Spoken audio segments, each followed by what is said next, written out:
আলহামদুলিল্লাহ, আল্লাহর কাছে শুকরিয়া। এই পর্যায়ে কোরআন হাদিস থেকে মূল্যবান তাকরীর পেশ করার জন্য হাফেজ আলামিন সাহেবকে মাহফিল কমিটির পক্ষ থেকে বিনীতভাবে অনুরোধ জানাচ্ছি। এবং আমরা যারা মাঠের এই পাশে ওই দিক সেদিক ঘোরাফেরা করতেছি, মাহফিলের সৌন্দর্যের জন্য মাঠের ভিতরে চলে আসে ইনশাআল্লাহ। এই পর্যায়ে হাফেজ আলামিন সাহেবকে ওনার মর্জি মাফিক বয়ান পেশ করার জন্য বিনীতভাবে অনুরোধ জানাচ্ছি।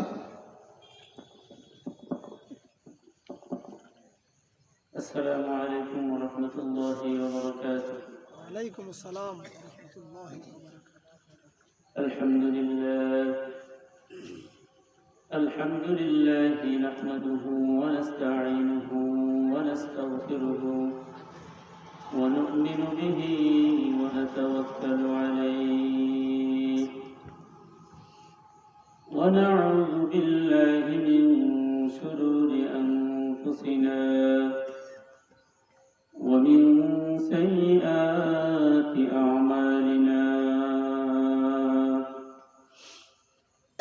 من يهده الله فلا مضل له ومن يضلله فلا هادي له،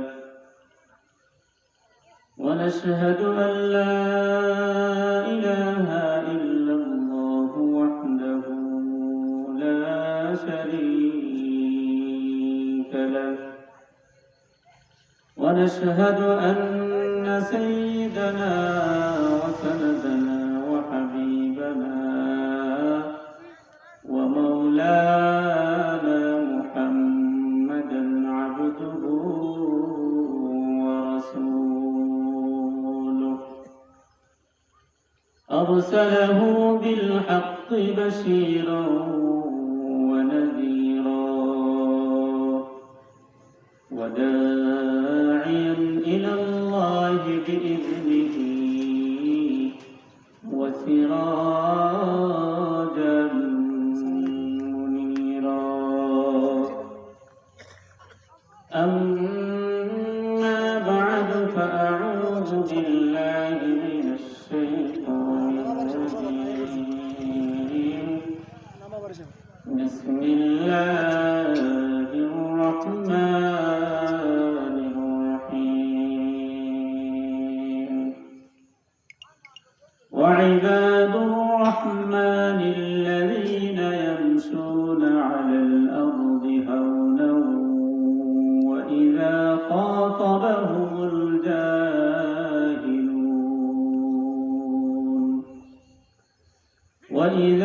خاطبهم الجاهلون قالوا سلاما. والذين يبيتون لربهم سجدا وقياما، والذين يقولون ربنا اصرف عنا عذاب جهنم إن عذابها كان غراما. بارك الله لنا ولكم في القرآن العظيم، ونفعنا وإياكم بالآيات والذكر الحكيم. اللهم صل على محمد وعلى آل محمد كما صليت على إبراهيم وعلى آل إبراهيم إنك حميد مجيد. اللهم بارك على محمد وعلى آل محمد كما باركت على إبراهيم وعلى آل إبراهيم إنك حميد مجيد. بلغ العلا بكماله كشف الدجى بجماله حسنت جميع خصاله صلوا عليه وآله محمد نے آکر کفر کو مٹھایا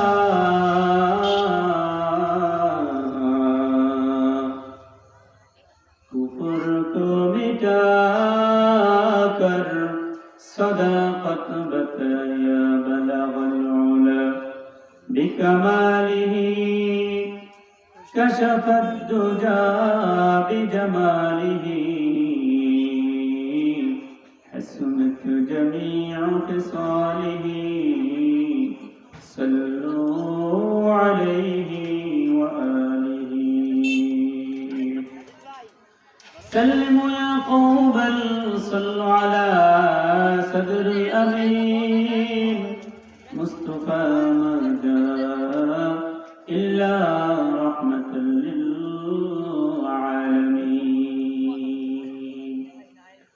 الحمد لله আজকে আয়োজিত নামাবাড়ি সেবক দক্ষিণ পাড়াদার মসজিদ ও যুব সমাজের উদ্যোগে যে তৃতীয় বার্ষিকী ইসলামী ওয়াজ ও দোয়ার মাহফিলে আয়োজিত আজকের এই কোরআন সুন্নাহর মাহফিল, আজকের এই মাহফিলের প্রধান অতিথি, বিশেষ অতিথি, আমন্ত্রিত অতিথি এবং আমন্ত্রিত উলামায়ে কেরাম এবং মঞ্চে উপবিষ্ট আমার শ্রদ্ধেয় উস্তাদ সমতুল্য মুরব্বী এবং উলামায়ে কেরাম, সামনে উপবিষ্ট আমার পিতৃতুল্য সমবয়স্ক বৃদ্ধ বাবারা এবং যুবক ভাইয়েরা, মাদ্রাসা তালিবুল ইলম, কচি কাঁচা বেগুনা মাসুম বাচ্চারা, পর্দার আড়ালে অবস্থানগত শ্রদ্ধেয় সম্মানিত মা ও বোনেরা, আল্লাহ তাআলার দরবারে শুকরিয়া জ্ঞাপন করছি যে মহান রব্বুল আলামিন দয়া করে, মায়া করে, মহব্বত করে, ভালোবেসে আমাদেরকে আজকের এই আয়োজিত মাহফিলের ভিতরে কোরআন সুন্নাহ থেকে কিছু কথা বলা এবং শোনার মতন তৌফিক টুকুন দিয়েছেন। এজন্য আমরা সকলেই অন্তরস্থল থেকে মনের কৃপণতা দূর করে আল্লাহ তাআলাকে রাজি সন্তুষ্ট করার জন্য সকলে এক বাক্যে বলি আলহামদুলিল্লাহ।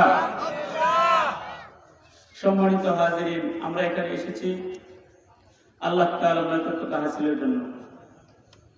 আমরা যে সমস্ত নেক আমলগুলো করব, সেই আমলের পিছনে যদি নবী করিম সাল্লাল্লাহু আলাইহি ওয়াসাল্লামের সুন্নাত না থাকে, তাহলে সেই আমল দ্বারা আপনার আমার কোনো উপকারে আসবে না। ঠিক কিনা বলেন? তো এই ওয়াজ মাহফিলের যেখানে কোরআন সুন্নাহর আলোচনা হয়, সেইখানে সুন্নাত তরিকা হচ্ছে রাসূল করিম সাল্লাল্লাহু আলাইহি ওয়াসাল্লাম বলেন যে তোমরা যখন কোনো জায়গায় কোরআন এবং সুন্নাহ থেকে কথা শোনার জন্য যেখানে বসবে, একত্রিত হবে, তখন সেখানে যেন তোমরা একত্রে একজনের সাথে অন্য একজন যেন লেগে লেগে বসো। কেন লেগে লেগে বসার ফজিলত হচ্ছে, যেখানে আমরা ফাঁকা জায়গাগুলো রাখি সেখানে শয়তান এসে আসর করে, আর শয়তান মাঝখানে বসে মানুষকে